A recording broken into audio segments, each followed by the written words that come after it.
Welcome to Facts and Two Cents. This is Petal. Hope you are all having a wonderful, wonderful Monday. If Mondays are wonderful for you, hopefully it is. But, anyways, how are you all doing? Um, Lots are happening in the world of royals, I think. Our faves are very, very, very quiet, which is great. So, whatever they're doing, I'm sure preparing for, they are right now preparing, I'm sure, for the Invictus Games coming up next month. So I hope, whatever they're doing, they're calm, for me, I can wait until Invictus to see them. Or if they are doing anything, we know that Heart of Invictus is coming up on the 30th of this month. So if they're doing any, I don't know if Harry's doing any promo for it or anything like that, which is fine if he doesn't. So I can wait either way. But whatever they have planned. For them, or if they're releasing anything before the Olympic, I keep saying Olympic, the Invictus Games, which of course again is coming up September 9th to 16th. So yeah, our fans are doing fine as far as we know. Nothing, other than if you are focused on the British press, I'm sure that they are coming up with some crazy stuff that supposedly the Sussexes are doing, which I don't know. They will come up with anything. So, but it is great. I mean, other than that, other stuff are happening around the royal world and stuff like that. So we'll get into that in a bit today, or at least for a bit today. And so, but before we even say do that, let's just gonna jump in the chat and say hello to all of my friends, or at least some of them. In the beginning, we'll say hello to others as we go along. Annie is here, and Marvin is here. Marvin Cato. Okay, hello, Marvin. Hello, happy Monday. Church Nelly, our awesome moderator, is here. Hello, Church Nelly. Noluthando joining us from South Africa. Hello, my beloved Noluthando. How are you? And thank you, Church Nelly, for posting the links for Invictus Games. So if you need any Invictus Games information, definitely that's their YouTube channel where you can get We Are Invictus. Obviously, we Heart of Invictus and all of that stuff. You'll get the links for all of that, or the video on the YouTube channel. Also, if you need some Invictus Game swag, you can definitely jump on this site that Church Nelly just posted as well. So definitely click on that if you need some merch. So definitely get some, especially if you're going to the games, you want to show up with your Invictus merch. And if you also, right now, we know Prince Harry is a part of, and he's also created Centabale, which obviously, they were just raising funds for in Singapore. And so the squad is also raising funds. We are over 33,000 the last time I checked. I think that was 2 days ago. I was a little busy yesterday and today, so I didn't check. I forgot. And so definitely the link is there. So definitely click on it. The last time I checked, it was over 33,000. I think on either Friday or Saturday, there was one of those Twitter chat things that they did, and they were raising funds, and they went over 33,000 the last time I checked. So it's knowing the squad, it's probably more than that by now. So thank you, Church Nelly, for posting all of those very important links. Rafaela is here. Hello, Rafaela. And who else is here? Who else is here? Let's see.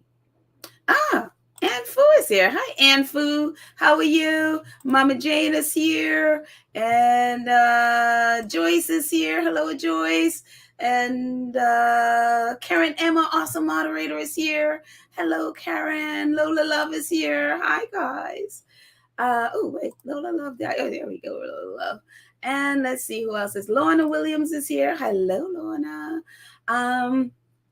And all of our friends that we'll say hello to as we go along. So but yes, so fun things are happening, and crazy things and weird things, and of course lazy Prince William is being lazy Prince William as usual, so among a bunch of other things. And so, but before we even get to all of those mess, I was like, you know what, I want to start off with some black girl magic. I was like, you go Coco Golf. At least one of my fave tennis players, Coco. I think she's still in her teens. I think she's just 19 now, I think. But she has been winning the last few weeks. Coco has had a really rough first half of the year. I mean, to the point she was like literally being knocked out first and second round. All of a sudden, her forehand, which wasn't the greatest thing in the world, just went south. I mean, she was having like almost having tantrums on herself on court because she was playing so miserably. And so it was been a very, very tough year. And all of a sudden it has just turned around for Coco. And she won in Washington a couple weeks ago. And then she won again yesterday in Cincinnati. I think that was her first, Cincinnati is one of the big tournaments. And so I think it was her first time winning one of those big WTA tournaments. I gotta say, for trophies, this has to be one of the ugliest trophies I've ever seen in my life. No shade to you, Coco, and I love you, but that trophy is ugly. And so, or maybe that's just my, beauty in the eye of the beholder thing here. But I'm just so proud of Coco, And I think people have been like, oh, she's the next coming of Venus and Serena. I was like, no, she's the first coming of Coco. Just stop comparing her. I hate when they keep comparing people. Just let the girl be the best of herself and stop comparing her. There's only one Venus, only one Serena, and only one Coco. Just let her be her. But I am just so proud of her. And not only did my wonderful Coco win yesterday, we had some more black girl magic. I'm like, you go. Taylor Townsend, that's her on the left, and Alicia Parks on the right. They won the women's doubles on Cincinnati yesterday. And I was just like, you go. Now, I don't know. And maybe I hadn't been paying attention.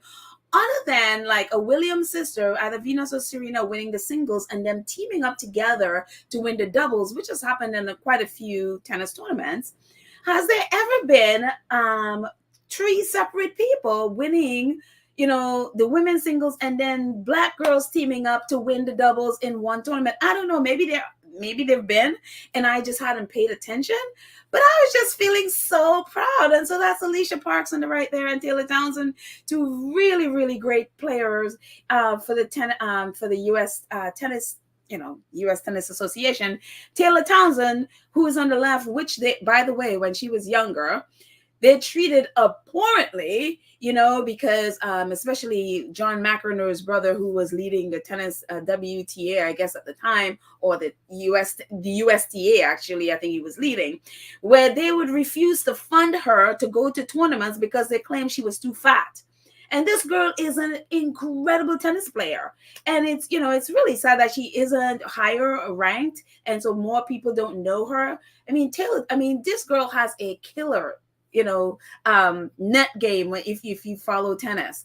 And so it's just like they did horribly to her. And so it's a testament to her that she doesn't, carry around a big grudge and all of that stuff against them, which probably I am petty and I probably will,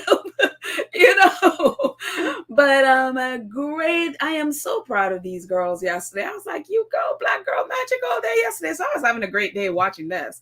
So, saw like a lot of the highlights of it. So I was just so proud of them. So congratulations, Taylor, Alicia, and Coco. Such beautiful names too. Look at the smiles. And then also too, I guess the trophy is supposed to be like a mug, I guess. Those trophies, they need to do something about those trophies. I'm like, they're just ugly. But again, beauty in the eye of the beholder. That's just me. So I just wanted to talk about some black girl magic before I even get to the rest of all of the stuff that everybody's been talking about, So, but Um, anyway, so apart from them doing stuff, obviously what everybody's been talking about, Spain yesterday won the football match against the UK, which, as the Sussex squad have been telling them, unless y'all do right by Meghan, no good thing will come to your country. And yet again, we saw it yesterday. One could say, well, they won the Euros. That's sure. Yes, they did. But, I'm telling you, yesterday the Brits were feeling it. They were all up in their feelings. Um, Church Nelly, are you agreeing with me that those trophies were ugly?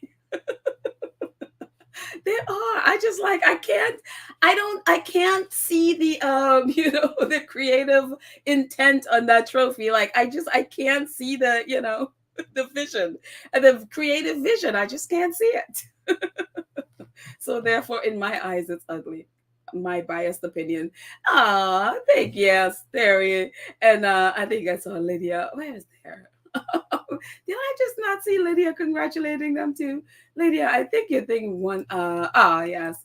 Wonderful to see a new generation of ladies excelling in tennis. Yes, absolutely. Because we've had Venus and Serena Williams. Just obviously we know all the amazing things that they have done, and the great talk about great ambassadors for tennis, for our people, for what I mean, in so many ways. And then obviously going on to produce films that has won Academy Award, and we all know the drama of last year. But Will did win an Academy Award for portraying their dad, and the film was nominated and all of that stuff. So it's definitely great to see young players coming up, representing, doing great things on a world stage. And Kirchner is like, agree, pedal. Also tired of people comparing other singers to Whitney and Houston. It's exactly the same thing. It's just like, it's like, let them just be the best version of themselves. Let's not compare them to others. Oh yes, exactly. Taylor and Alicia, so proud of them. You should see when they won, and they was just like running, and I think Taylor just like fell on the ground. They was so happy. So it was wonderful, absolutely wonderful. So but anyways, definitely going on to the ladies of Spain, congratulations to them, congratulations to, and then of course we see the queen over there, what's her name? I was like, that was not even so into this all the football. I didn't see it. Again, I was off yesterday on a video shoot, photographing of music videos, so I didn't even, I just got the highlights at the end. So but anyway, the queen was there. Queen of Spain was there, celebrating with her girls, her ladies, I should say, as they beat, I think they won the game 1-0. In football or soccer as 1-0 as opposed to 1-0. So and it just, it's absolutely wonderful to see. Here she is. And also because we know of what happened in the UK with the lazy Prince William, here she is, greeting the British team as well, who are obviously sad and dejected because they did not win. And so here she is doing what William should have been doing as FA president, which somebody will need to explain to the world why William is a football president, as opposed to, it's one of those things again with the royal family, giving something because they're royal as opposed to something they earned. Obviously, we know William has done nothing to earn this title and has done nothing to elevate this title in any way, Also, too, wherever he goes, in these, whenever he shows up as FA president, he gets booed. So a lot of people are thinking this is probably why he didn't go. But here is Queen. What's her name? Y'all can remind me. What is her name? The Queen of Spain. I forgot. I forgot what her name is. But here she is, greeting the British team. And there was this bit of controversy that happened yesterday, which, one of the things that I'm understanding, and again, I hadn't really been paying a whole lot of attention, to the football World Cup, and so I hadn't been, I didn't know anything much about the teams. But apparently, what I'm understanding is that the Spanish team, even though they were being so successful, there was a whole lot of drama going on behind the scenes about them not wanting the coach they have, which is this guy. I don't know who they wanted, but they really, the whole team was against them. There was one video of him, I think, reaching out to like shake hands with one of the players coming off the field, and she literally brushed him off, and she wanted nothing to do with him. And so they want nothing to do with this coach, who is a male, and he refused to resign. And I guess the FA in Spain sort of agree with the coach. And so they have all of these things happening. And then in the middle of, they just won the game yesterday. They're coming off the field. On the left, you can see one of the players hugging the queen there on the right. And then one player, you see, I guess that's her daughter, the queen's daughter, in the middle there. And also to this man in the back, in the forefront there, kissing one of the players, the Spanish players, on the lips. And you're like, is that appropriate? I don't care what your relationship is, if you have a good relationship or not off the floor. Why are you doing that in a moment like this where, the girl should be celebrating a win? You're grabbing someone, and he just like, it's one of those things where the big picture, you can see him hugging her, and then all of a sudden he just grabs her head and plants a kiss on her lips. And it's just like, and in those moments you'd want to think, because she said, when that happened, I think somebody questioned her about it. She said, I didn't like it. You'd want to think in those moments, you'd be like one of those people that push him away and say, no. But I think in those moments, you're so stunned and you're so shocked, and so many things are happening, and you're trying to celebrate, and the queen is there, and though you have a whole stadium of people and you have your team there trying to accept your awards and your medals or your trophy or whatever, in those moments, what do you do? And so, she just sort of like, she walked off, and he sort of pats her in the back as she going. And in those moments, you'd like to think you're going to be the one that has the presence of mind to be like, no, don't do that. But nobody, was expecting that, least of all this girl. And this never should have happened. So, people have been criticizing him from left and right, men and women who are in football and out of report. Everybody has been criticizing him for what he has done. And, obviously the girl was like, that she shouldn't have happened.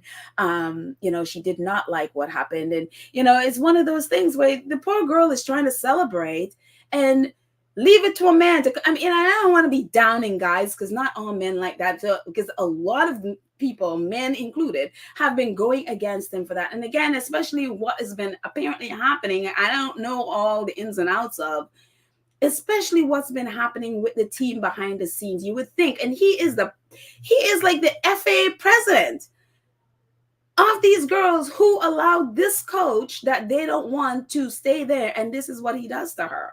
And it's just like, it's basically like sexually assaulting her in public. Imagine you do this in public.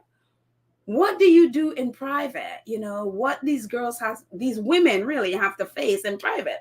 So She Score Bangers tweeted about it. It says, the concerning fact here is that the nonchalant manager, which Rubiales behaved towards Hermosa is the player. The FA president does this on the biggest stage of sport with royalties and officials right near him. That's the queen, 2 people away from him,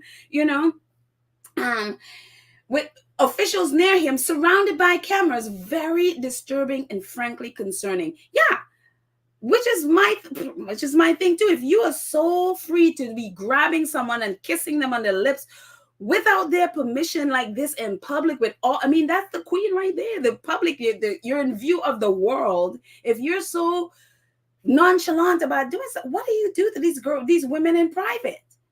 And no wonder that they are protesting and trying to fight for their rights. And this is the FA president. This is the person who decides their fate, and he's doing that, So apparently now that everyone has been going after him for what he did, he saw the kind of apologize, and this is some of what he says. He says, and well, surely I surely made a mistake. I have to recognize that in a moment of elation without any intention of bad faith. Well, what happened happened. Really? And I think it's very I think in a very spontaneous way, I repeat, there was no bad faith between either of the two of us. Here we didn't understand it. Like we, hello, you, not we. Here we didn't understand it because we saw something natural, and in no way, I repeat, with bad faith. But outside of the bubble, it looks like it has turned into a storm. And so if there are people who felt offended, I have to say I'm sorry. I mean, just like, are you serious? Rubiales was on the stage for a FIFA awards ceremony following the final, along with other dignitaries, including the soccer world's governing body, President Gianni Infantino, Spain's Queen Letizia, that's her name. That's the name of the Queen, and Australian Prime Minister Anthony Albanese. I mean, all these people were on the stage with this man, and he sexually, assaulted one of the players. I mean, it's just like, and now he's like, well, if you're offended, I mean, yeah, people outside of our bubble don't really understand. It wasn't in bad faith. It was spontaneous in the moment. Really? I mean, again, these girls have been fighting these people, to get the coach that they want, and yet, and it's just like, are you serious? Are you serious? And so there is all this stuff going on with that. And it's just like, I hope that they, I don't know what she will do about it. I don't know if there's something she can do about it. But I mean, it could file a grievance with the FIFA governing board for the entire, the guy who is, in charge of the world of women's football was on the stage right there with them. Will she file a grievance, against this guy to the world governing body? I mean, it's so sickening that someone had to deal with this stuff while she is trying to celebrate a well-deserved win. And it is so unfair. It is so incredibly unfair and gross. And I'm glad that no one is accepting his behavior. I'm so glad to see that, and it's just like, this is the kind of thing that women are having to deal with. In the moment they're trying to, enjoy themselves, this is what the kind of thing they're having to deal with. And so it is just so gross and unfair. And I hope that, I hope they don't let this just, fall by the wayside, or let him get away with it. People are now calling for him to step down, for him to be fired, whatever. That needs to happen. He seriously need to be fired. I don't care how close you are with people when you're off the field. This is completely inappropriate. It is completely sickening. And I mean, I would hope, it would be great if the Queen speaks out about it. It would be great if all of them start speaking out about it and get at that he is no longer there. That is completely, absolutely unacceptable behavior. It is gross. It is utterly gross. Between Spain's FA president and Prince William, you see the two people who should not have these jobs at all in any sense of the word. Neither of them need to be there. Neither of them need to be in any way, shape, or form, whether it's FA for men and women or just the men. They should not be in those positions at all in any sense of the word. This is utterly disgraceful, so it just, yeah.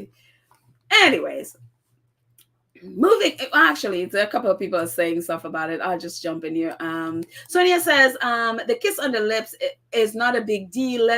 Lots of other cultures do it in a different sports without it turning into something sexual. However, if the ladies are uncomfortable, then it should not be done.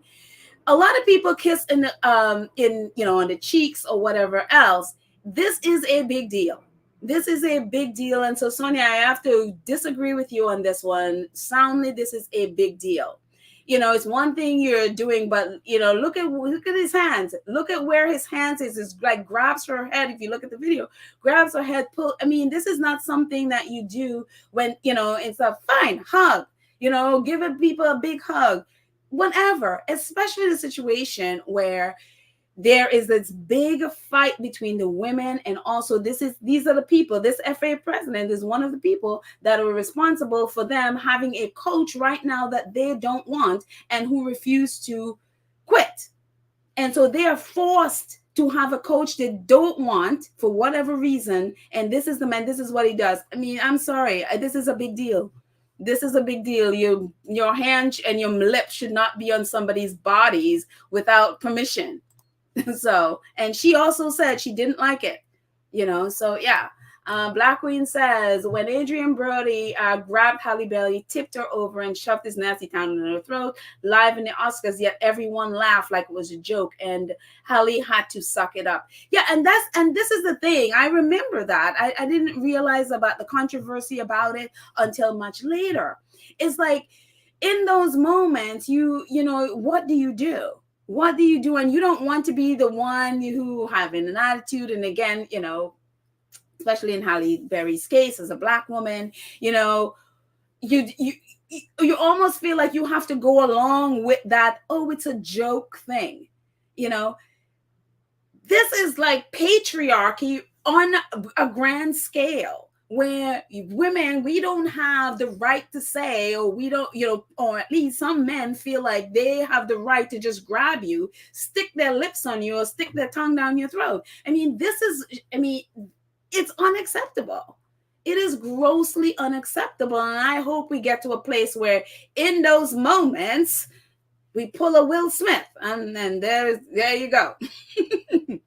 But again, who could, you don't expect stuff like this. You would want to think that you can, but it's just like in those moments, you're so shocked and there's so many emotions going on. You can only process stuff like that later, so it just, for me, it's just, and I'm glad that pretty much no one is really accepting this. This is, it's, yeah, that's my very strong opinion on that stuff. So anyways, and Lewis says he should be sacked from the FA, including the coach. Yes, his comments and response was nonchalant, misogynistic, and arrogant. The American gymnast Simone Biles comes to mind. Comes to mind.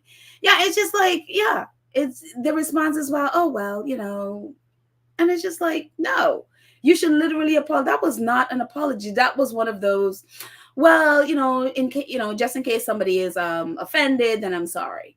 And it's just like, no, they don't take it seriously. So anyway, I'm not going to belabor the point, but you get where I stand on this. And again, like even on here, some disagree and some don't think it's a big deal, and that's fine. Everybody has their own opinions on how on this sort of thing, but yeah. So, and understood. We all have different cultures and respond differently, but it is worth noting that she didn't like it. So, anyway, moving on. William, of course, we knew he would do this. I mean, apparently, and I didn't even realize last year, because again, I have really been following soccer, just the odd time when William is, being William, lazy, work shy Willie, that I sort of jump in on it or sort of pay attention and then go away from it. And of course, and apparently for the Euro Cup, it wasn't the Euro Cup in the UK. Coming to think of it, wasn't that?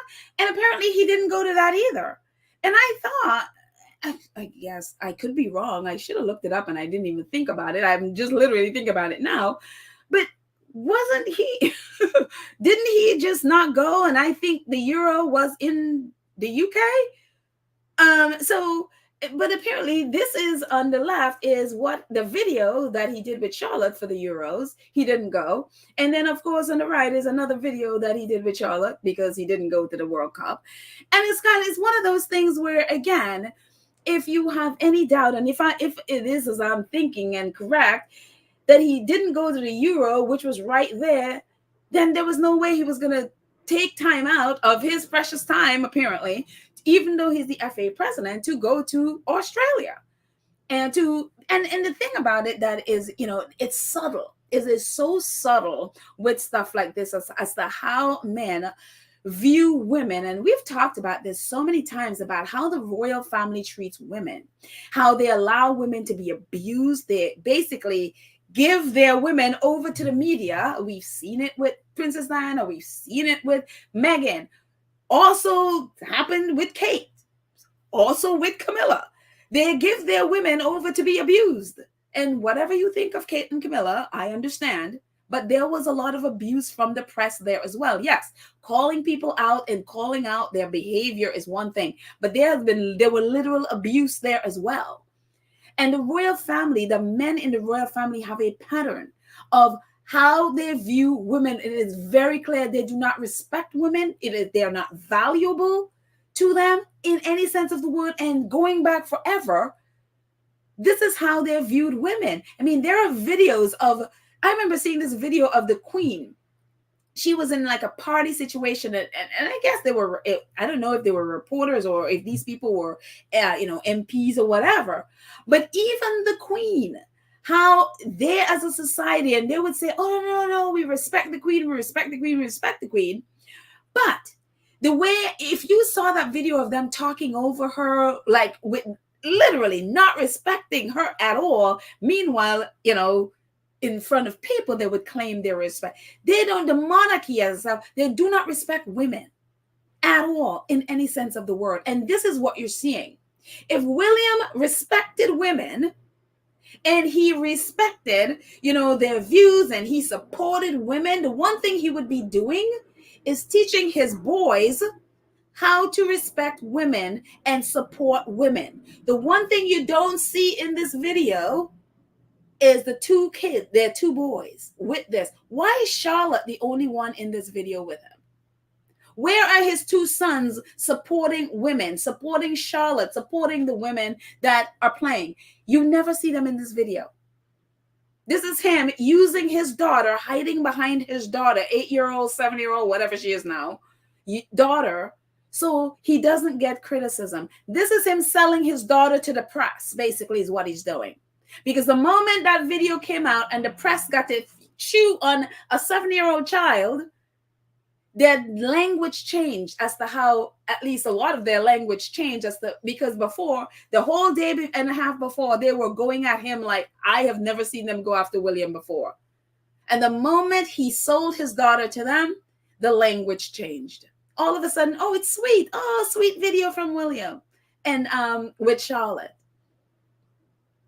This is what the monarchy do. And this is, I mean, we've seen this with Prince Charles using Prince Harry, walking behind his mother's casket so that the people don't really he probably thought they probably would stone him or something. We've seen this pattern before. And William has bought it hook, line, and sinker. And here he is doing the same thing to his 7-year-old daughter. This is the most cowardly act I have ever seen. And again, if they valued Charlotte like he's trying to Charlotte and I are cheering on the lionesses, whatever. If you valued her, you'd have her brothers there supporting her, supporting the women. And this tells you what kind of teaching. When you saw, people could say all they want about how cute it is, little Louis pointing his hands and his mother's face and all of that stuff.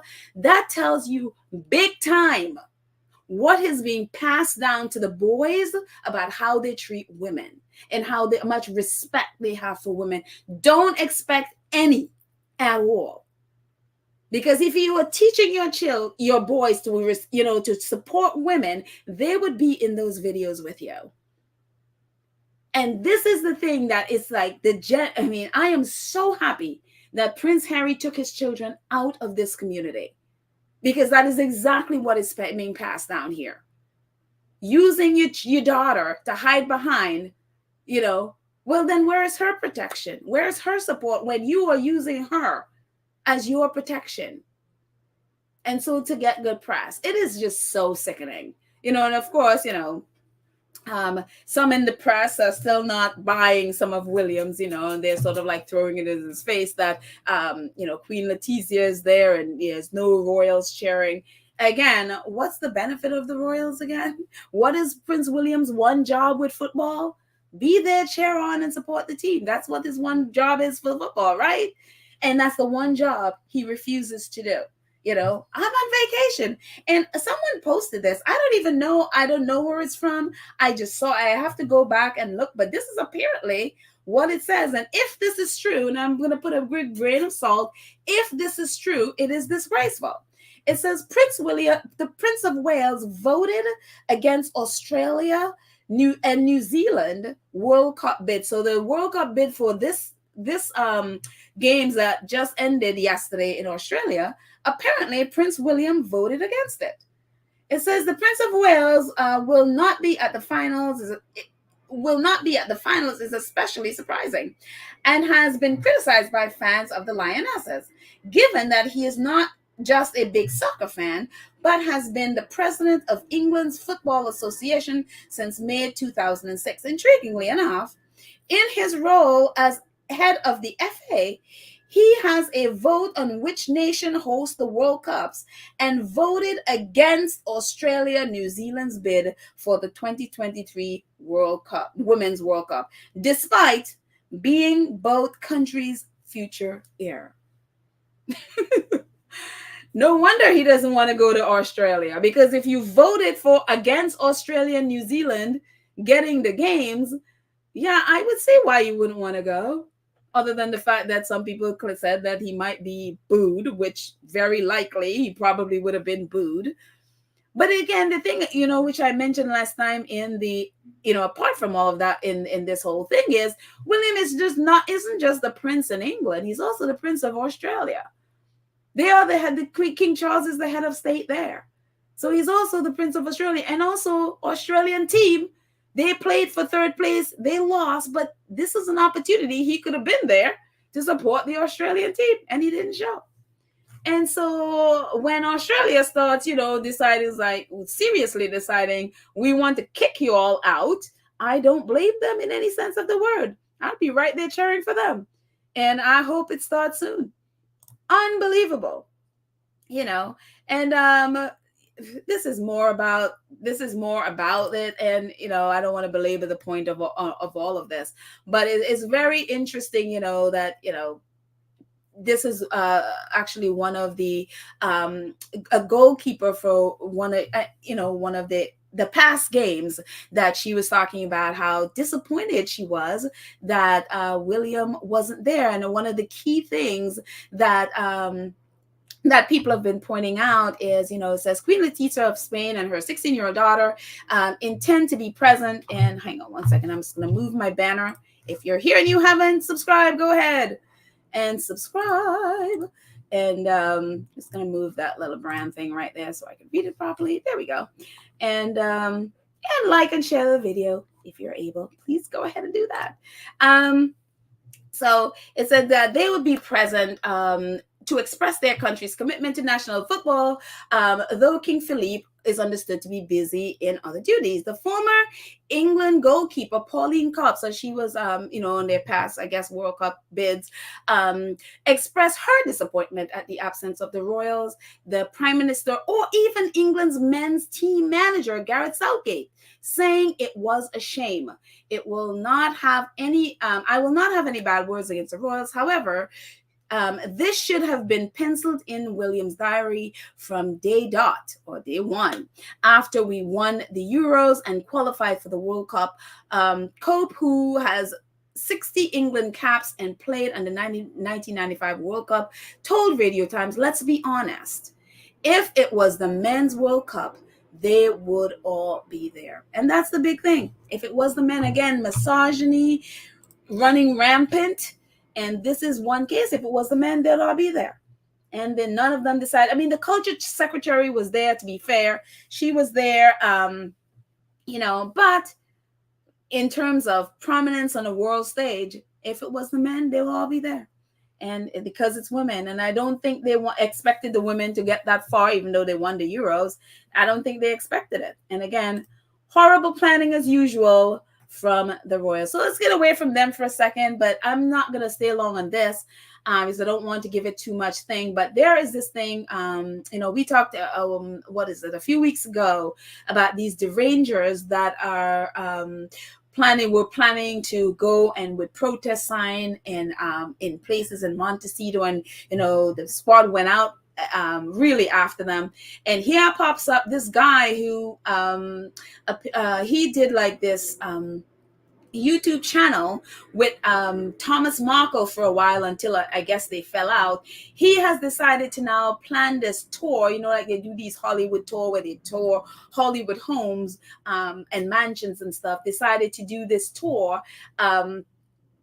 of LA in all the places that Meghan, whether it was her old school, and also this tour going to Montecito by their home, and all of these crazy stuff happening. So Chris Boozy posted about it. We tagged the FBI and Santa Barbara police.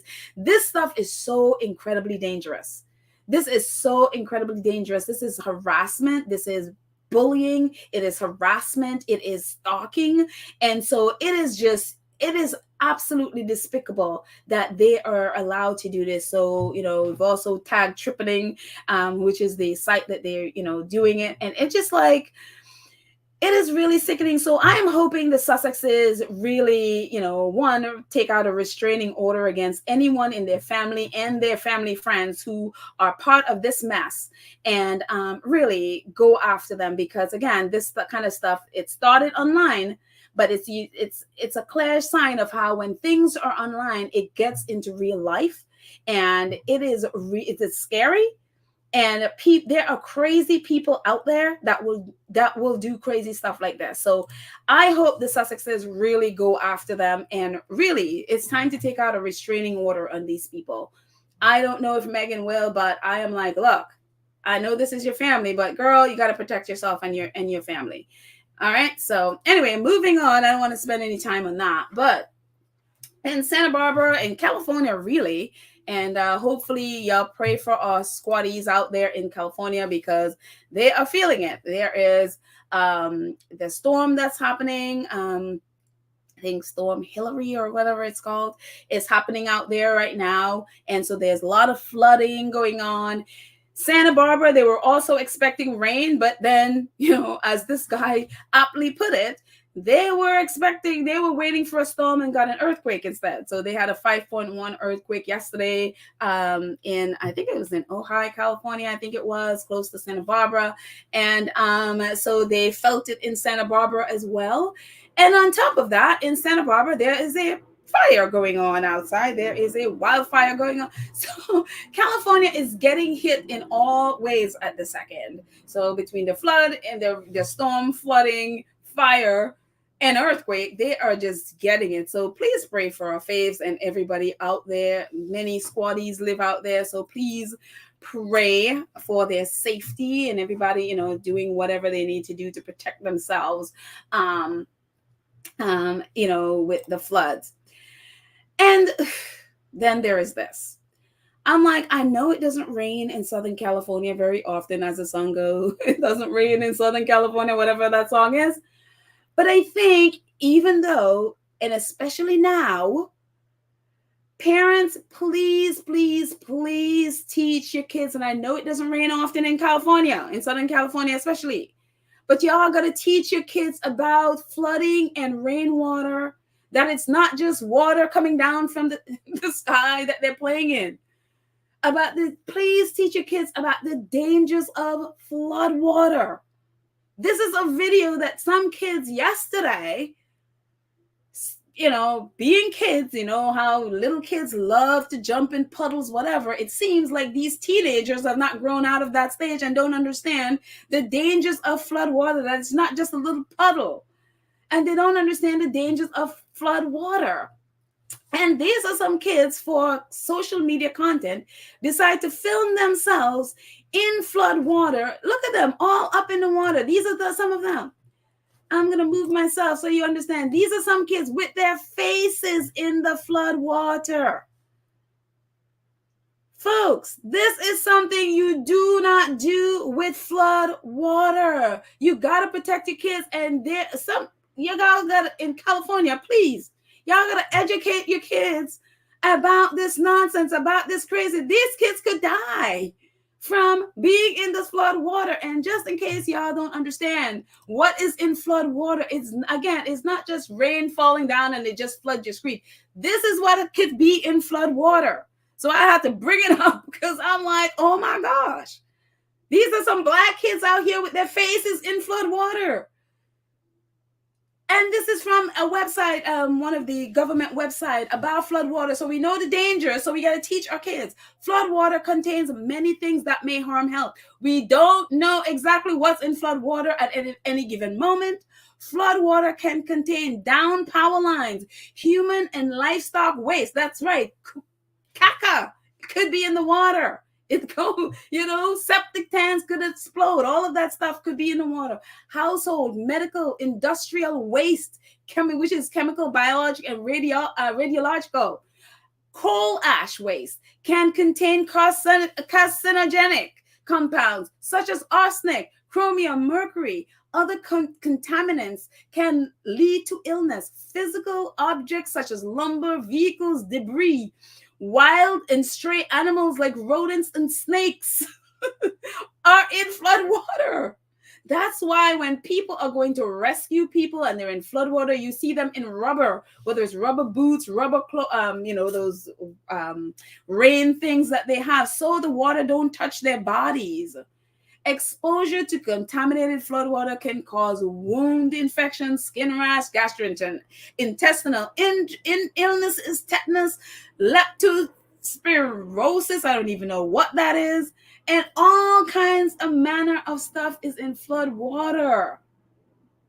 These children yesterday are with their heads in flood water. Like, oh my gosh. And again, I know it doesn't rain in California often, but please, please, please, y'all, share, if you see this stuff, and please tell your neighbors to educate your kids about being on, and they are doing this for social media content. This is craziness. And on top of that, when you see flood, you don't understand the power of flood water. And, unless you sometimes see it rushing, you don't understand the kind of current that is in flood water that can wash you away. It is like, oh my goodness. I'm like, what? So please, I was just like, so, oh, Lord, teenagers. But anyways, I mean, I know, teenagers who do stuff, but guys, this stuff is deadly. Please, please, please, let's remind our people to not be in flood waters, to stay away from flood waters. So anyways, moving on, let's see what else is happening. Away from California for a second, back to London. As we've been, we have done a whole number of episodes about Prince Charles's corruption. And as we've been saying since 2021, don't expect anyone at the Met Police Department to do anything about this. We all talked about it, that Prince Charles is going to get away with it. We've been talking about it forever and ad nauseum. And this is actually from 2021, incredible reporting in spite of, yes, it's a Rupert Murdoch tabloid, but these guys are actual journalists, Gabriel Progon, and I think it's like a team of 4 or 5 of them that really were reporting out about the cash for access, cash for honor schemes from Prince Charles and his charities, with his associate Michael Fawcett, quote unquote, Michael Fawcett, and all of those things that we've been saying, and we've been talking about all of the things that has been come out, all the photos, all the evidence, with all the emails, the files that they were trying to hide that were leaked to Gabriel Progon and his team. All of these files, they were articles upon articles upon articles of evidence upon evidence. I mean, they did a whole timeline of exactly when things happen. I mean, with this, even Prince Charles, at the time Prince Charles, now King Charles, even tried to blame Prince Harry for his cash for access scheme. And then Prince Harry was like, I told you all that Mr. Mahfouz and his stuff, I told you all what he was doing. And you still went ahead. I cut ties with him because I realized it was a scam. We realized it was illegal. It was cash for honors. And it was a quid pro quo thing. I realized, and I told you, and you still went ahead. They tried to throw Harry under the bus. The media attacked Harry for not allowing himself to be thrown under a bus by Prince Charles at the time, Prince Charles. And we talked about how the fact that the police department were waiting until Charles become king so that then he could be immune from prosecution. And lo and behold, even the day that Prince Charles became king, and I think it was a couple of days later, he was back in London and was in that police department. And that police department tweeted out a video of Charles there, them talking about the king visiting. And I remember tweeting at them, I'm like, aren't you all supposed to be investigating this man? Why are you tweeting a video of him coming to? I knew they were going to do exactly what they did today. We knew from that. We've talked about that. I mean, if you've listened to this podcast from 2021, when they started reporting about, I think I did about 6 episodes about King Charles' corruption in this. And lo and behold, this is exactly what they did. And Gabriel Pagan has been also predicting this, that they were going to do exactly this. This came out today. It says, as repeatedly predicted, the Met confirms the monarchy is above the law. Not just Charles, who wasn't even spoken to, but his associates like Michael Fawcett and the rest of them that work for Charles. The Met spent years straining to Claire Saudi, it didn't speak to, of buying the CBE. We showed he did it in black and white, and yes, they did. And these reporters, even though they work for a Rupert Murdoch tabloid, these reporters did their job. They were holding power to account. They did their job. I mean, articles upon articles and evidence upon evidence upon evidence, a lot of which we covered in all 6, how many episodes we did on this podcast about their work and what they've done to show exactly that Charles and his associates were guilty of cash for honors. We knew, and Gabriel predicted it, that they were going to let them go. They didn't even speak to King Charles. They did not speak to Mr. Mahfouz. Most likely, they did not even speak to Michael Fawcett. Even though it was the week before the Queen died last year, they claimed they spoke to 2 men, who was, I guess, close to the situation here with the cash for access. They never said who were the 2 people. So we have no idea if Michael Fawcett was one of the people. We know last year when Gabriel, because he kept going back to them periodically, what's happening? Why aren't you guys doing? Last year, last August, as of last August, they had still not even spoken to Michael Fawcett, because Michael Fawcett's wife was saying, we are waiting for them to talk to us. They haven't spoken to us. So we know from last August, they didn't. And so just as Gabriel said, that's what he predicted. Even though in black and white, they have laid it out. They did their job. They were being journalists. And still the Met Police are now like, oh yeah, we're not going to go forward with this. No further action will be taken by the Met Police Department. And we've talked, this is the 4th straight episode I'm talking about this, with the Met Police and rich white men in the UK. Whether it be men in the media, we're talking about Dan Wooten again, back to Dan Wooten and the 38 pages of information from Byline Times to the Met Police, all these people who then allegedly did all this stuff to, all went to the police.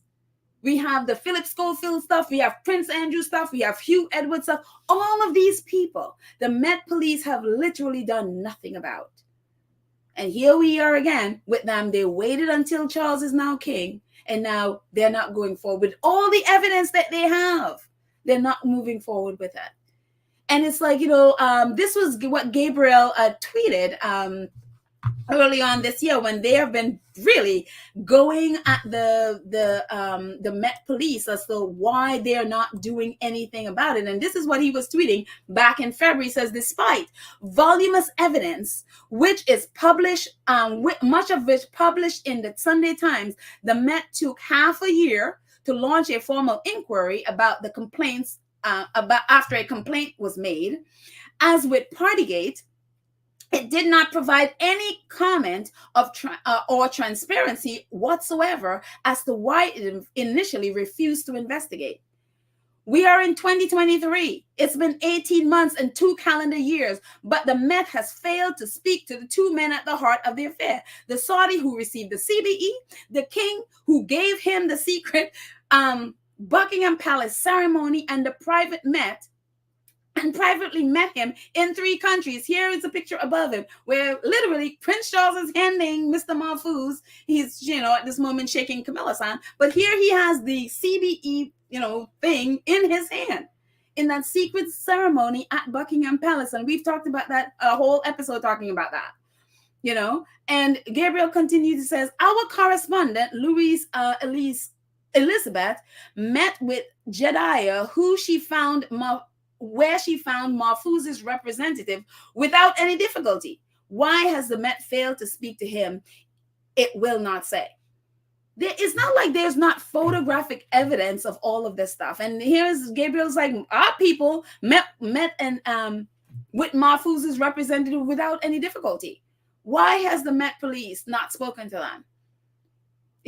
And so it's unbelievable, and so this is BBC reporting on the Met Police's decision today. It says Metropolitan Police is to take no further action after investigating allegations involving a charity set up by King Charles as Prince of Wales. The decision follows prosecutors' advice and consideration of information so far received, the Force said. The investigation into the Prince's Foundation began last year after media's report a Saudi donor, Mr. Mahfouz, was allegedly offered help to receive an honor. No one was arrested or charged over the course of the investigation. And these are just clips again from the article. With the benefit of the CPS early investigative advice and after careful consideration of the information received as a result of the investigation to date, the Met has concluded that no further action will be taken in this matter. The statement said, should any new information or evidence come to light that requires further assessment, this will be carried out by the Met SET. Nobody has been arrested or charged during the course of the investigation. Buckingham Palace said it had noted the decision, but that all of the inquiries were a matter for the Prince's Foundation. Anti-monarchy campaign group Republic described the decision as appalling. And I have to agree with the Republic group. It is appalling.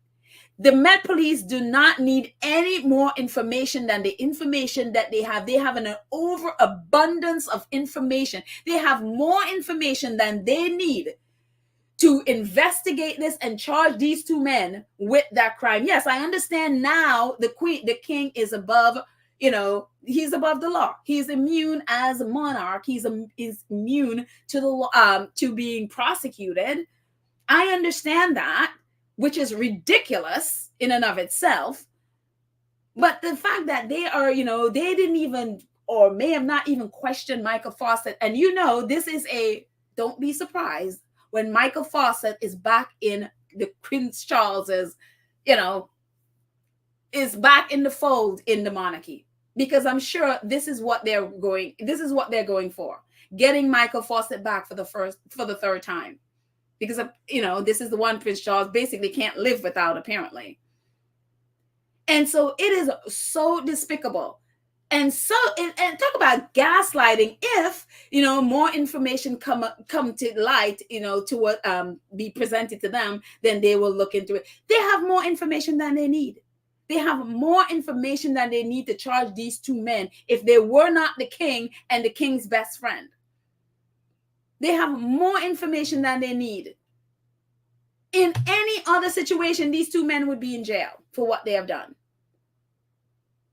I mean, again, it is not like there's not photographic evidence. It's not like they don't have the emails. It's not like they don't have the documents. It is not like they don't have it. I mean, here is King Charles, in Riyadh with the Mahfouz family. Here he is giving Mahfouz the award, literally handing it to him in a private ceremony. As we know, with all of these awards, it's always a big group. It's always people are there. This is where private, nobody there other than the Mahfouz family, This is him in Riyadh with the Mahfouz family when, it was the CBE was a bit stalled. He met with the Mahfouz family. Very shortly after the agency or the embassy in Riyadh, the British embassy in Riyadh, okay, the CBE. All of a sudden, few months later, here is Charles presenting his CBE to him. They have emails from Michael Foster. They have, literally laying out Mahfouz's people, laying out, this is what we are going to do. This is what we want award. And we want this award, and this is what the money that we're going to give to you. I mean, we have a whole podcast with all of this evidence from Gabriel Progon and his team as they have laid it out in the Sunday Times. And the Met is now gaslighting them like, well, if you give us more, then maybe we will look more into it.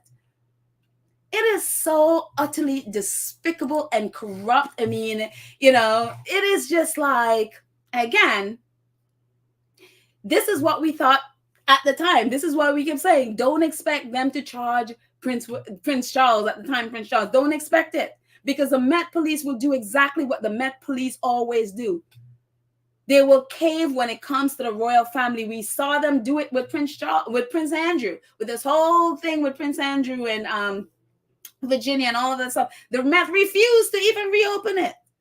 They refused. We saw them with all the people in the press, the Dan Wootons and all. The Met Police is not fit for purpose. You cannot reform this at all. The British institutions that are in charge of this country, you cannot reform any of it. This whole system is completely broken. You literally have to start from scratch.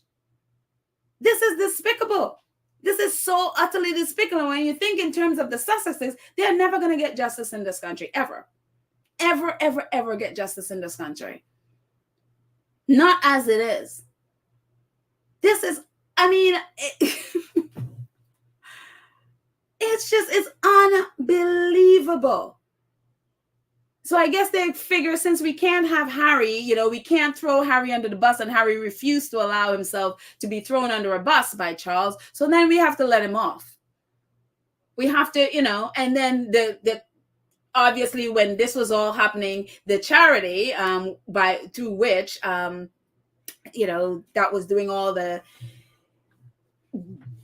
cash for honors and all of that stuff, their motto, their thing is now, what they put out today is that, well, this is what the ruling was, so we will just move forward with educational program and all of that stuff. I'm telling you,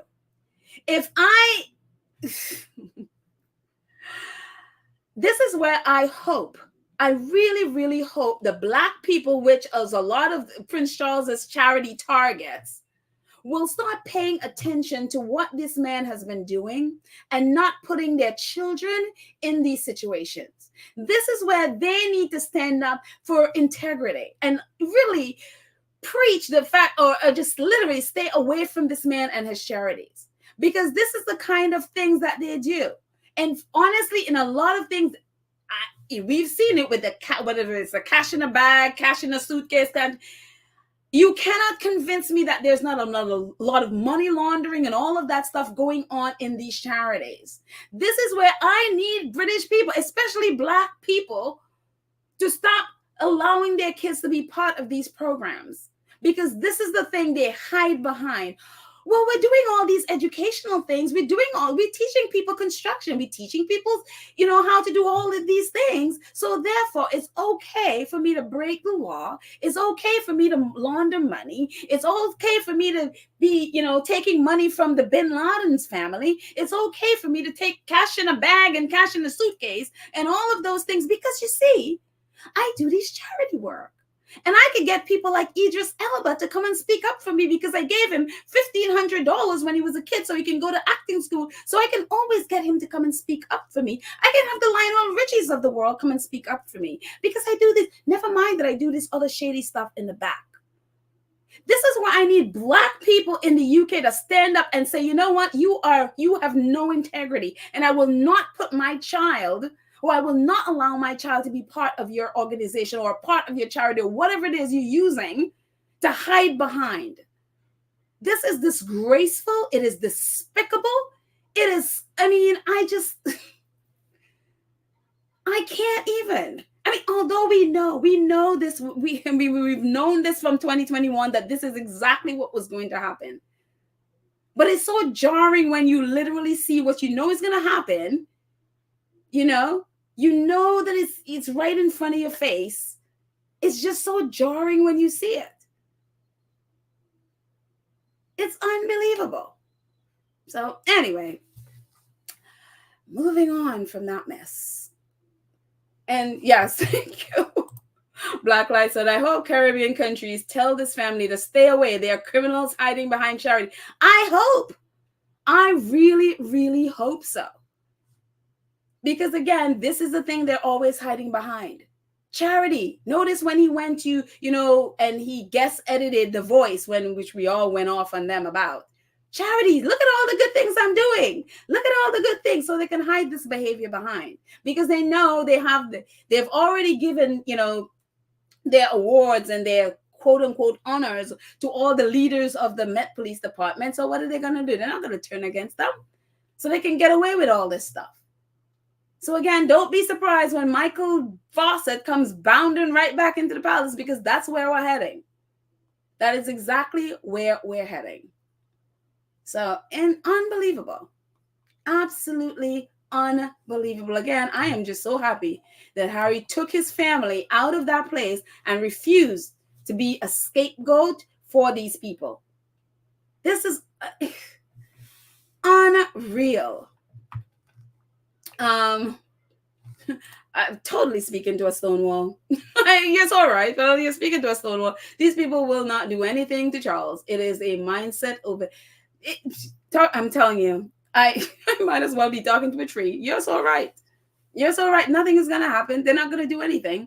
It's like, oh, okay. Yeah. So, yeah. Yes. Yeah. Anyways, moving on. Okay. Away from that mess of royalty and on to something beautiful, actually. Misan Harriman, we all know Misan. If you're, been following the Sussexes, Misan took that pregnancy photo of Meghan, and also was Invictus with them, was also there. When Meghan did the One World, they're great friends.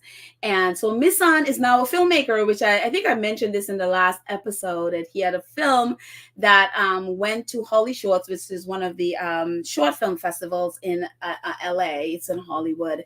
And winners of that, then you are eligible to have your film be eligible for the Academy Award or the Oscars. And so Misan, his film debuted, and this is one of the reviews on the left for his film. It says, for a debut, upcomingonscreen.com reviewed it, and they said, for a debut as a director, Harriman shows that the moving image is also something he can easily slide into his wheel of talents. He's also a photographer. The After, which is the name of his short film, says the After has you excited for a film project he has planned in the future. The After has you excited for any film project he has planned in the future, as there is undeniable talent there as a filmmaker in all. The After is a film that rocks you and keeps rocking you until that final moment bursts any resolve you had. Utterly fantastic He got 5-star review. So kudos for Misan. And not only that, he says, I can't believe I'm typing this. We won.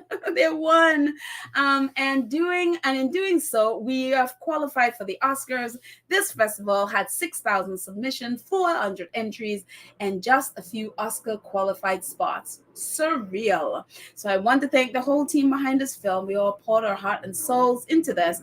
Thank you to the Holly Shorts team and jury. Wow, let's see what else Fate has in store for us. And there are photos of there, and also the poster of the after with David Oyelowo. So kudos to Misan. I am very excited. And not only that, it is being released by Netflix UK. So there you go. Netflix has got him too. So it's just great to see the Sussexes friends doing a great. And I mean, I'm very excited for Misan. He's an incredible photographer. Again, just picked up a camera about 4 years ago, doing amazing things. So yeah, I just, kudos for Misan. And yes, in just a couple of weeks, the Invictus Games Düsseldorf will host 21 nations for the 6 iterations of the games. For the first time, there will be competing nations representing all continents of the world except Antarctica. And so they tagged Boeing, like, Boeing, get Antarctica veterans here. And Harry in the last video said he's working on getting Antarctica. So these are all the nations there, the flags. And so they're all 21 of them that will be participating. And there, of course, I'll be rooting for Nigeria and the US and everybody else. So there you go. I don't know who to choose, but definitely Nigeria and everyone else. So yeah. So anyway, so they are doing great. And yes, Invictus is coming right up. It is going to be so big and so exciting. And I think this is, for me, is the photo of the day. And I guess he was playing sitting volleyball. It says prepare your tickets and pack your bags for an exhilarating experience at the Invictus Games. Get ready to be thrilled by Team Nigeria in action. And this is them. And the thing about Team Nigeria and Colombia and also Israel is, like, this is the first time that they, especially Nigeria, this is the first time they have been introduced to sitting volleyball or wheelchair basketball. They're also going to be part of the games in 2025, the Winter Games. We saw one of them skiing, for the first time. He has no arms and he's skiing. And it's amazing what they've been able to do and accomplish in the last, just the last year, being a part of the Invictus Game. So it'll be amazing. I am definitely Team Nigeria. I know Tina is going to be all up and screaming on Twitter for her Team Nigeria. So I'll be joining her, and I'm sure all of us will as well. So anyways, that's all I got. I'm just going to stay in the chat for a bit and see what you guys are saying, whatever it is we talk about or beyond. I'm sorry, my rant against Prince Charles, but it's just so irritating.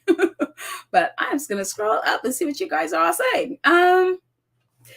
Gwendolyn says it's all about money for the weak wimp Charles. Karen W. Oh, she's saying hi to Karen. Karen and, sorry. Yeah, we'll stay right here. What else? Let's see. Actually, hang on. Let's just don't want to talk about Charles when we're looking about our incredible Invictus Games photo there. That photo deserves better. We'll just stay on this photo. Here we go. We'll stay here and we'll chat so we don't pollute our picture. Mashara says, but can Chuck be charged with treason like Charles? If so, then he can be touched and removed from the throne. I don't expect that to ever happen, though. The British system is very flawed, in my opinion. Now, he is immune, just like the Queen is immune from all prosecution. They're basically above the law. So nothing is going to happen to him. He can't even be questioned, I guess, if if he does, it doesn't want to be. He is literally immune. Everything the Queen was immune from, Charles is immune from. And this is why the police department, this is why they kept this case and wouldn't do anything for us. I mean, this has been going on since 2021. So this is why they did nothing. They were just waiting for him to take the throne so they don't have to do anything. And of course, Michael Fawcett, now that they are not moving forward with this case, Michael Fawcett, with all the evidence that was presented to the police, the Metropolitan Police, against, including letters, emails, and all of that stuff that they got from all that leaked document, they have it all, and they could sit there and literally gaslight you with, yeah, well, if you give us more information, we'll further look into it. But until then, we're not moving forward. And this is again where it's bad, because these men and women who worked on this case were actual journalists. They were holding true to power. They were actually holding, government officials. They were actually holding the royalty and the monarchy. They were actually holding them to account, and they were calling out bad behavior, and they were not holding back. And this is what they get. They present it to people who were supposed to do something about it. And so now, you think as a journalist, now they're like, all this work and all this stuff is for nothing, because nobody didn't even go and so much as really investigate the thing. They didn't even speak to Mr. Mahfouz. They didn't most likely not speak to Michael Fawcett. They definitely didn't speak to King Charles.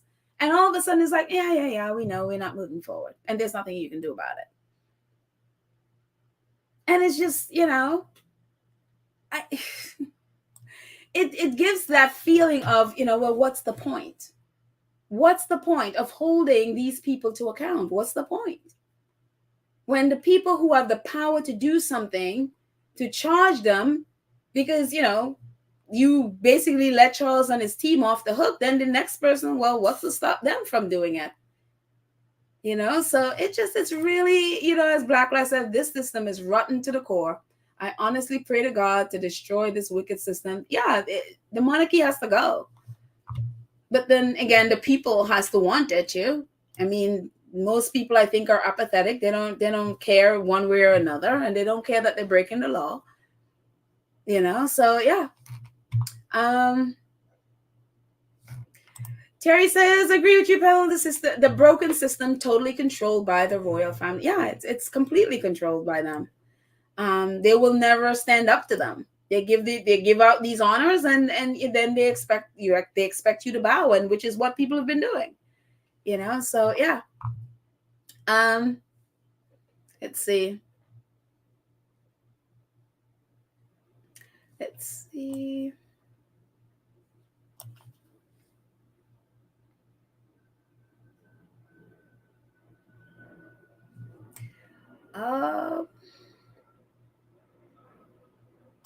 Yasmin Page. Hi, Yasmin. Yasmin said they never intended to do anything about it. They just sat on it till they could bury it. The visit by Charles to the police headquarters was a thank you. Look for thank you medals. Yeah, of course. Absolutely agree. Yeah. Yeah, it was very, very clear, because I remember Gabriel Pagan also responding to them with that video like, dude, excuse me, you're supposed to be prosecuting these people. Why are you putting out these, oh, look at our king visiting the metropolitan? Why are you doing that? So yeah. Let's see. Karen, hey Karen, how are you, my dear? Karen says, I told you guys that from the get-go not to trust Charles. I don't care what no one says, don't trust them. I hope no one trusts them. I hope no one trusts anyone in the royal family. or the monarchy, really. That whole system is, one of the things I remember Harry saying when he did the interview with, what's her name from the Telegraph? And I don't know, my brain is not functioning with names at the second. Briani, it's so funny because the Telegraph is such a negative paper towards the Sussexes, but he's a friend with Briani, and Briani writes, so his article, whenever he does an interview for the Telegraph, is with Briani. And Oh, what? Now I'm forgetting why I said that. Why I'm talking about Brioni. I'm sorry. I'll get back to Brioni in a second. All of a sudden, I started talking about her and started thinking about something else and completely forgot why I started talking about it. So, never mind. The brain is not working today. But thank you, Karen. Uh, yes, I do hope no one trusts the monarchy. It's yeah.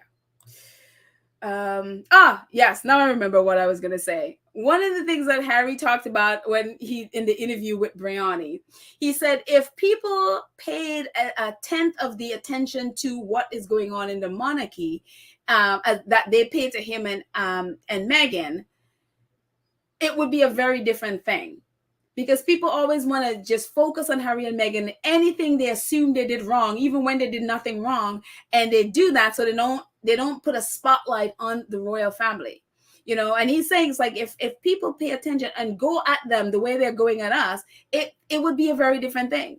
And here's an opportunity for the Metropolitan Police to do something, and here they are again. Yeah, we're not doing anything.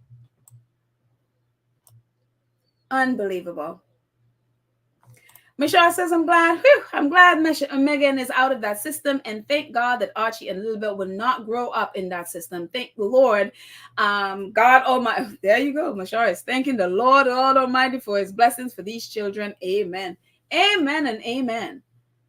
Because again, you have kids growing up in this kind of environment, and then what do they think? Well, I could do anything, and I'm not gonna. The police department is gonna look the other way, and I will never have to, pay any consequences or feel the consequences of my actions. And that's exactly what they're growing up in. And so it's good that Harry and Meghan get their kids out of there, so they teach them, a different way of being. Let's see.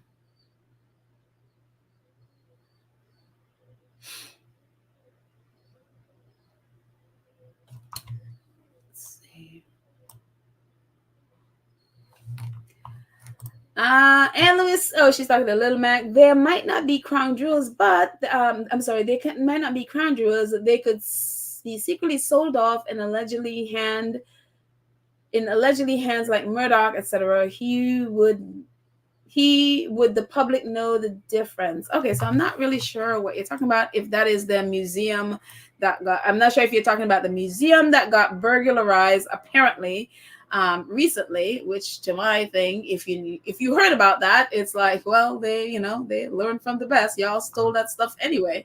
So hopefully if someone stole that as you say they did, then hopefully it's the countries that you stole it from, and they're taking it back to their country. So that's the only thing I could hope for. But y'all stole that stuff anyway, so you don't have any ground to stand on. Rosa said, law enforcement was created by the rich to manage the poor. Don't expect anything to come out of this situation. Very true. Very, very true. It wasn't there to manage the rich. They are above the law, as we've seen. So again, don't be surprised when Michael Fawcett bounds right back into the palace, and he is King Charles's right-hand man, as he's always been. So Raven says, not surprised with this fall investigation of Charlie's sausage fingers. Nope.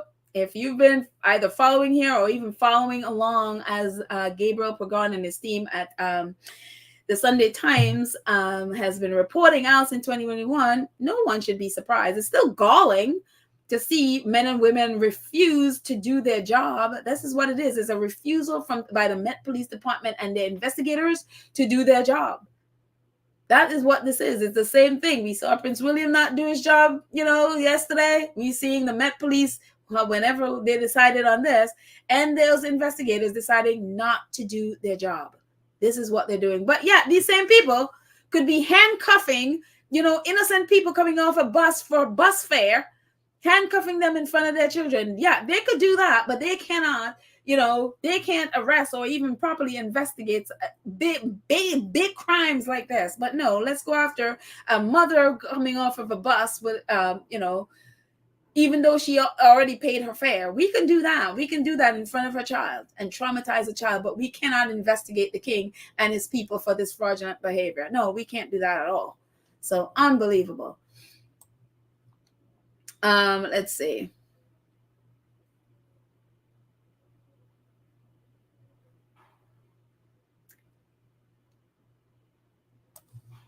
Sylvia says, but a lot of black people in that country do not deal with the monarchy. They go through their everyday life as though they can't make a difference.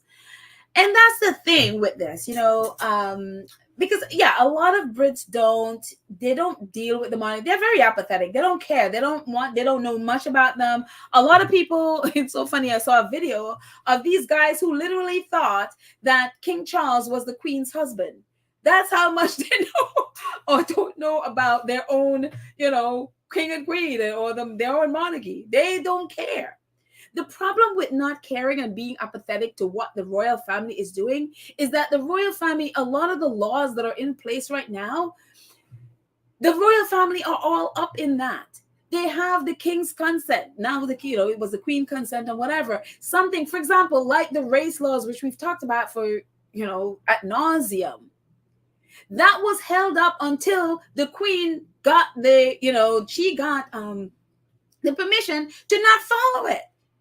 She got immune from that, from following the race. They held that up until she got what she wanted, and then anybody now, again, that's still in place. Nobody has taken away that law. So I'm assuming that law still comes over to Charles, where they can discriminate all they want in the monarchy, and you cannot take them to court for it.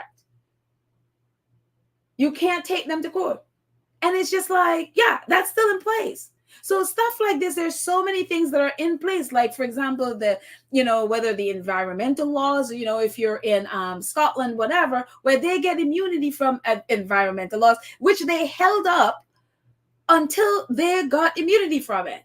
And so everybody else has to follow it, but they don't. And so you see stuff like this and you're like, you could be apathetic. You can be that they not care, but understand that they are all up in those laws. If there is something, even if it benefits the rest of the nation, if there is something that they don't like, that doesn't positively benefit them, they will hold it up or deny it. And they cannot put that law forward. And so you have to understand that people always like to say the royal family are not, that they are neutral, that they're not in politics. They have a lot. That is a lie. They have a lot to do with the laws of your land. They have a lot to do with the people that are in politics. They have a lot to do with what the news that you are hearing. They have a lot to do with a lot of those things. And because people are apathetic, because they're not focused on what the royal family get to get away with all of this stuff. While people are thinking that they have nothing to do with it. That's why you have to be informed in what happened. Even though you don't care about them, at least know what they're doing and know how know how what they're doing affects you. For example, your tax dollars that is being given to them, in spite of the fact they have all the Duchy of Cornwall, the Duchy of Lancaster, millions of pounds coming into them, while you can't afford to feed your family and you still have to pay taxes that goes to them. That affects you. So you can't afford to not know what's happening. It should affect you that Prince William has a whole bunch of Tories working for him. So you know what party he is on, and these are the people that are taking away so many things from you. And so it's it's not in anybody's best interest. Whether you like the people or not, or care about them or not, it's not in your best interest to not know what they're doing. And when it comes to the politics and the law, the things you listen to, when it comes to the lies the media tell, all of that affects you and how you view you. So you can't be apathetic, with it. So for me is, you don't care about them, that's fine, but at least know what they're doing and know how it affects you. At least you're doing it out of knowledge as opposed to out of ignorance. That's I don't care about Trump or whatever he's doing, but it's I need to know what he's, when he was at least in office, I need to know what he was doing and how it affects us. Do I care about Ron DeSantis? No, but I need to know what he's doing because, he is part of taking, banning books and all of that stuff. And what has happened, that is spreading all around the country. And so am I going to be surprised if somehow we kick out our mayor here and then a Republican comes into place that in New York they're not going to start banning books? I have to care. So yeah, so it's like don't care, but still know what they're doing. Let's see.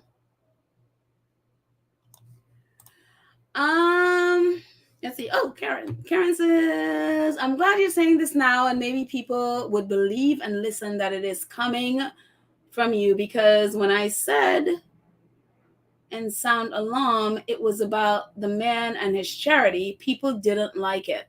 Oh, I didn't realize that, Karen. I mean, I would assume assume you're talking about Prince Charles, King Charles, that, it's, I would assume that people would have known before that there is funky stuff happening in the royal family, to not trust anything that's coming out of there. So yeah, I mean, everybody is now, I mean, it's out there, everybody is talking about it. So, hopefully people are more apt to listen. Yeah, it's just,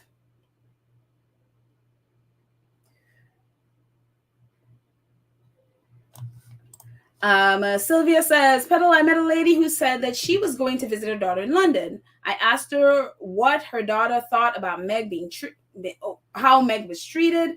She said her daughter was a teacher and don't get involved. And again, this is the problem. This is the problem.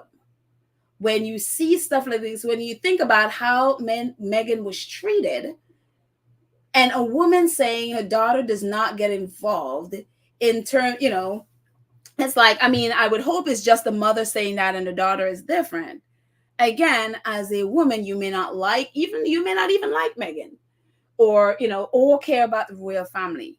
But again, what happens there affects you, because again, especially if this person is a Black woman, if the royal family and the British press are able to get away with how they treated Meghan, guess what is going to happen to you and the female students that you're teaching? Because that is what is handed down. Again, you don't have to like them, but what they do affect your everyday life. And you have to see, and you have to figure out, how does what their behavior, what they do, affect my life? And care about that. Because again, as we saw, whatever they do, it's like it trickles down. And we see how, whether it's the British press or whomever, how they treat regular people. Because if they're able to get away with stuff like that with somebody that high profile, what do you think they're going to do to you? Who don't have the profile, who most people don't know or may even care about. So we can't be, I think we have passed the age of being apathetic and that being okay. We have to be involved. We have to find a way to have our voice and our actions, whatever, but get involved in it somehow. Sonia says, same thing the Met Police is doing in Dan Wooten case, dragging their feet. Yeah, it's exactly what they're doing. It is exactly what they're doing. Again, long before Byline Times gave them a 38-page dossier, they've had all this stuff about Wooten. I mean, as Byline Times, their latest article said, this stuff is not new. It's been an open secret. So none of this stuff, and none of, people complaining to the press about Dan Wooten and all of the others, it's not new. To this day, the Metropolitan Police has not opened an investigation into what they're doing. And they're doing the same thing because they're hoping that they know people are apathetic and they'll just, whatever, move on. And they can just drop it quietly. And then everybody moves on and never deal with it. So, yeah, unbelievable. Let's see. Anne says, my great joy is to know that during the Invictus Games, Willie will be incandescent with rage and envy of hero Harry's success. Of course. Of course. Like, again, as Squatty pointed out, so it's like, all you had to do to get William to get to Australia was tell him Harry was going. That's all you needed to do. You'd see how fast he would get on that plane to Australia.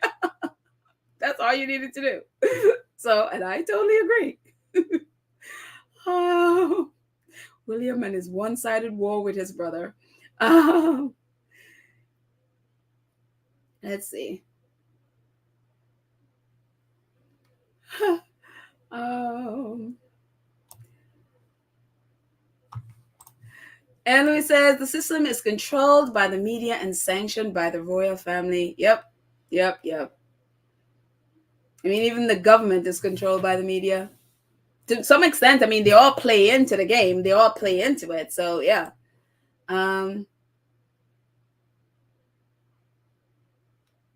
let's see. A few more before we end.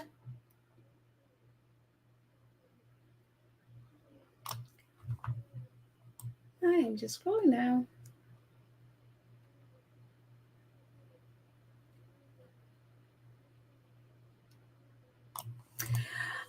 Marjorie Austin says, Andrew, this is why I said Prince Harry needs to be very careful with his wife and his children. If he doesn't want a repeat, he will cry for the rest of his life and nothing he can do about it. Not sure what you're referencing, but yeah, Harry has been very careful with his family. That's why he's not taking them back there without security, proper security. So he is doing everything he can to make sure that his family is protected. And that is all we want.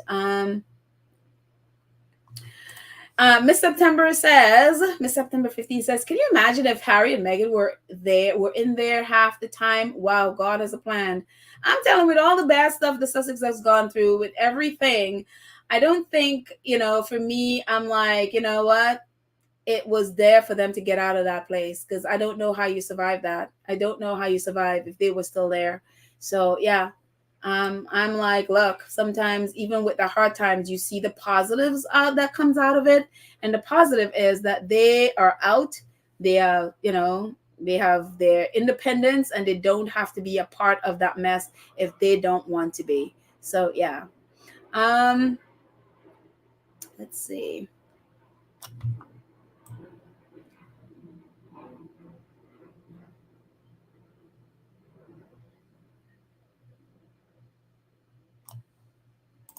Michelle says, I never knew the UK was this bad. I used to want to visit there and see the sights, Big Ben and the castle, etc. But no more. It sickens me of what the unroyals can get away with. I'll never go there. And the thing about it, look, the UK, I live in the US. There is this same kind of corruption here in the US. And I think because this country is so huge, sometimes there's so many other things. There's so many other horrible things in the UK in the US that's going on. So sometimes it's not as they're present in our, before. I mean, unless the last 4 years, like 6 years ago, when the orange one was in the White House, it was hard to miss because it was right in front of our faces. But I think the UK. The UK, it affects more because it's such a small country. Because, well, at least England, you could say it's small. It's so much smaller than the US, and so I think I want to say like it's more like. I don't know that it's more damaging, but because I think it's so small, it affects more than it is if you have a bigger country and there are a lot of more safeguards in place. For example, we have the 3 branches of government here, and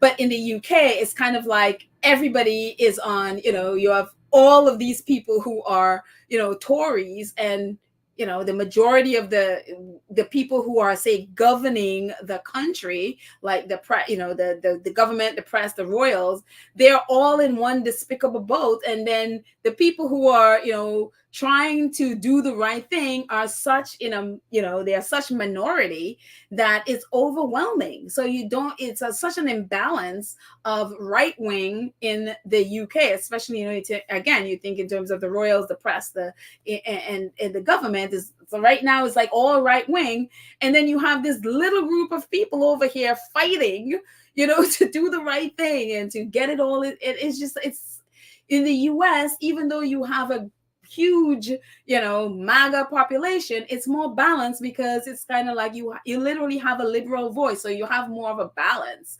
In government, we have more of checks. Even, it's like the Senate and in Congress and all, and the presidency and the courts, even though it's a little bit of a mess right now, not a little, but it's really a mess, but you have more of a chance for balance than you have in the UK. It's in the UK, it's like it's so lopsided, it's really about to flip on its head at any moment. So it's crazy. It's so, I mean, not everybody in the UK is bad. I mean, a lot of the people are good. I mean, go see Big Ben, go see the castles, whatever it is you want to see. They don't, a lot of the people are not the government or the press or the royals, So, I mean, and that's the thing, because what they do is so horrible. It's and I'm tempted to do this a lot of time, is to paint everybody with the same brush, and it's very unfair, because there are a lot of people in the UK, including independent press, including reporters like Gabriel Pagan and this team, who literally works for Rupert Murdoch at the Times, but they are excellent reporters. So even though I want to paint all of them in the same brush, and yes, but in this case, they did a great job in reporting the facts, And so even then, it's very nuanced in that you have good reporters, but the news outlets that actually are the top outlets are all pretty much right wing. And so what do you do? So hopefully people like Gabriel Pagan and others who would go over to, say, Byline Times, or, to write with them, because at least they are the one of very few that are really trying to hold, power to account and report without fair or favor, which is what Gabriel and others, their reporting has been. They've literally been reporting without fair or favor.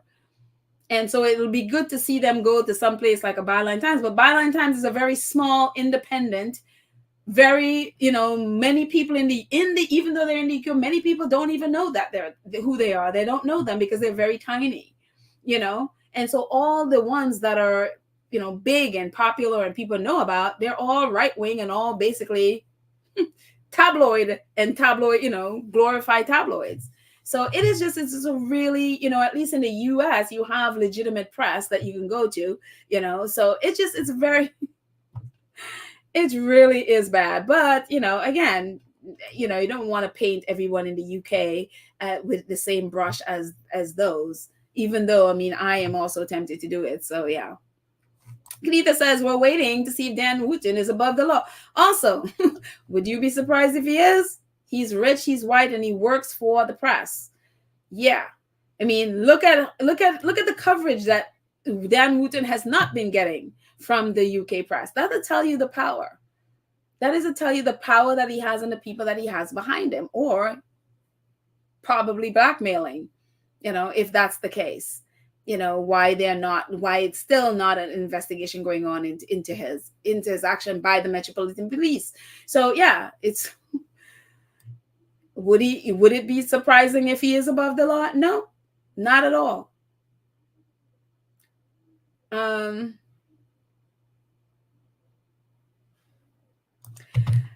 Let's see.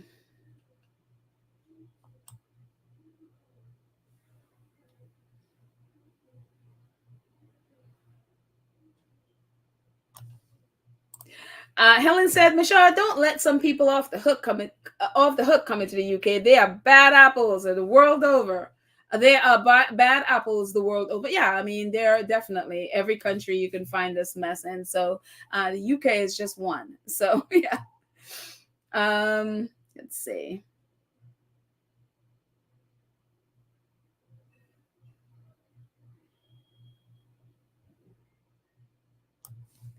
Lorna says, Michelle, see everyone is responding to Michelle. Michelle, a lot of tourists go to the UK to see the museum, the art, furniture, gardens of royal estates. Seeing the royal family is not on their bucket list. Yeah, if you look at the data for the sites, the places that people go to when they go to the UK, Buckingham Palace, which is the top palace where people would try to go to, oh, I'm sorry, not Buckingham Palace, Windsor Castle, actually. I think it's Windsor Castle. That is way down the list of places, when you think in terms of the top places people go to visit when they go to the UK, that is way, way down the list. And I have to find the study because I had it somewhere where they had a list of the top places people go to, and the palaces were not in the top 10. So it is just, yeah, people go to the UK for a whole bunch of things, nothing to do with the government or the say the royal family. So let's see.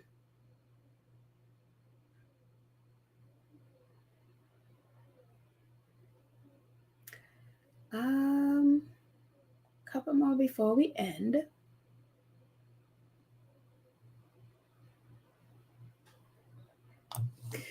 Madwell says it may not affect you today. It'll eventually affect you down the road. It does. Yeah. I mean, if you're thinking in terms of, what the royals, etc., it's, you may not see it now, but, when you look at the big picture later, then you realize like, oh, wow, it really affects us. Oh, Connie, thank you so much for your super sticker. Thank you very much.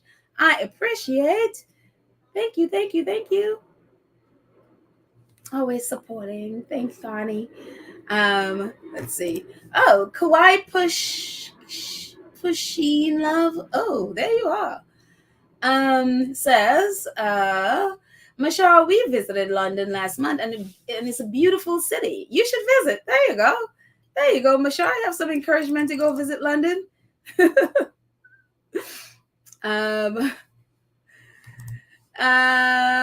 Sylvia, I think you're it today. Petal, you're so right. But the tabloid is mainstream media in that country. It appears as though people of color in the UK live a life of as long as UK live a life of as long as they do not directly bother them. It's okay. Yeah, exactly. As long as they're not. Yeah, as long as they're not coming after me, then yeah. So I can live my life and not focus on it or worry about it. And again, it's that kind of apathy where it's sort of like living, they'll do their thing, I do my thing, and never the twain shall meet, until they do, because they eventually will, as we see in so many ways. And so it's kind of like, if you're not standing up when you see stuff like that, don't be surprised when it comes to you, because it eventually will. So yeah. Let's see.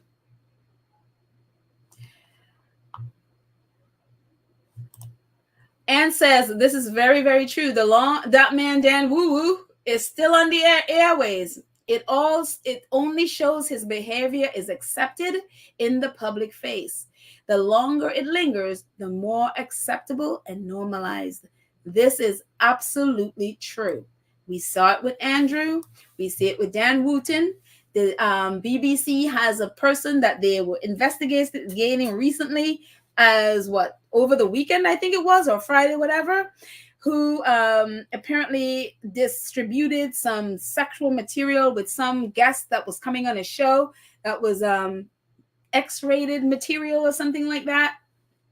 One of the guests, while people were, while they were reporting that stuff out, that guy was still on the BBC doing an interview about, I don't remember what he was doing, but yeah, he's still there. And it's exactly this. The more it lingers, the more people become like, oh, okay, whatever.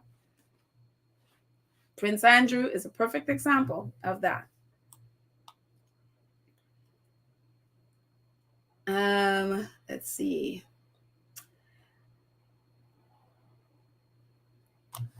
Karen Warner says, when God is for you, like he is for the Sussexes, no man can harm you. He will shield you.